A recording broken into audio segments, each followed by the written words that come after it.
10 वर्षसम्म कर नबढ्ने हो भने के नेपालीले सजिलै गाडी किन्न सक्छन्?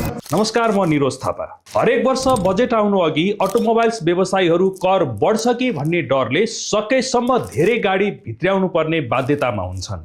तर यसपालि बालेन सरकारले 10 वर्षसम्म स्थिर करको नीति अपनाउने भनेपछि व्यवसायीहरू केही हदसम्म ढुक्क देखिएका छन्।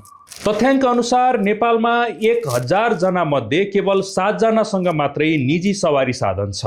अत्याधिक करका कारण औसत नेपालीको क्रय शक्ति भन्दा महँगो हुँदा गाडीको व्यापार बढ्न सकेको छैन।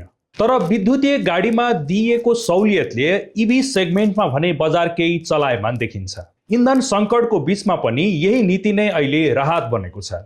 यसकारण अझै केही वर्ष इभीमा कर सहुलियत दिनुपर्ने व्यवसायीहरूको माग छ। साथै डिजेल पेट्रोल गाडीमा पनि अहिले 300% सम्म रहेको करलाई घटाउन सके गाडीको मूल्य सस्तो हुने र बिक्री बढ्ने व्यवसायीहरूको भनाइ छ। अहिले नेपालमा कारको वार्षिक माग 15,000 युनिट मात्रै छ। कर घटाएर गाडी सस्तो बनाउने हो भने गाडी किन्ने नयाँ ग्राहकहरू बढ्ने र यसले रोजगारी सहित सरकारको राजस्वमा समेत योगदान बढाउने व्यवसायीहरू बताउँछन्। अर्थमन्त्री डाक्टर सोनिम वाग्लेले पनि गाडीको कर घटाउने उपाय खोजिरहेको बताएका छन्।